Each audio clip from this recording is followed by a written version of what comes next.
చలిలో గజగజ వణుకుతున్న మీకు మంచి వేడివేడి వార్తలు తీసుకురావడం జరిగింది లడ్డు లోకల్ యూట్యూబ్ ఛానల్ నుండి. వచ్చి రావడంతోనే గోల్ చేసిన రేవంత్ రెడ్డి, మెస్సీ 2 గోల్స్ చేయడం జరిగింది. ఉప్పల్ స్టేడియంలో Revanth Reddy, Messi friendly match. Telugu ప్రజలు చూపిన అభిమానం తనకు శక్తినిచ్చిందని మెస్సీ తెలియజేయడం జరిగింది. ఇరు జట్లలో ఫోటోలు దిగిన రేవంత్ రెడ్డి, మెస్సీ స్టేడియంలో తిరుగుతూ అభివాదం.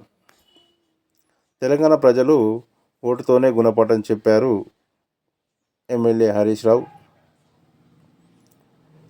రామేశ్వరం కేఫ్లో కలిసి టిఫిన్ చేసిన కేటీఆర్, అఖిలేష్ యాదవ్. మరి పంచాయతీ ఎన్నికల ఫలితాలపై స్పందించిన ఈటెల రాజేందర్.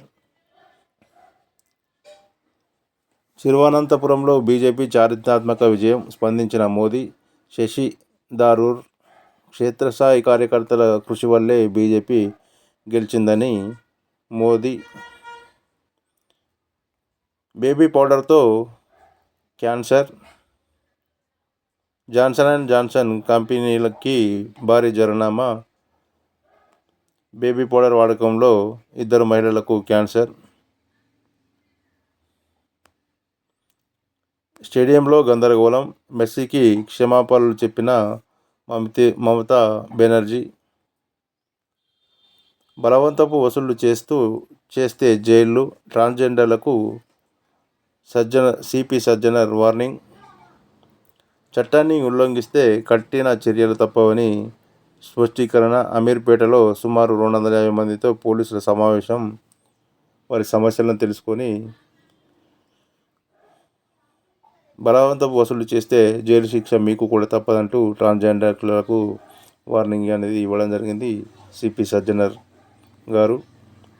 మరి ఇలా ముఖ్యంగా ఇంకో విషయాలకు వెళ్తే, హైదరాబాదులో దారుణం.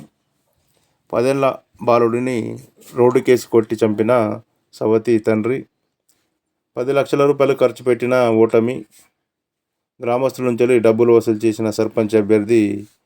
ఇది ఎక్కడ అంటే నల్గొండ జిల్లా నార్కెట్పల్లి మండలంలోని ఔరావాణి గ్రామంలో ఒక విచిత్రమైన సంఘటన చోటు చేసుకుంది. సాధారణంగా ఎన్నికల్లో ఓటు వేయడానికి డబ్బు, మద్యం పంపిణీ చేయడం తెలిసిందే. అయితే సర్పంచ్ ఎన్నికల్లో పోటీ చేసి ఓడిపోయిన ఒక అభ్యర్థి ఎన్నికల ముందు గ్రామస్తులకు ఇచ్చిన డబ్బులను తిరిగి వసూలు చేసుకున్నాడు. ఔరావానికి చెందిన కల్లూరి రాజు. ఒక్క నిమిషం.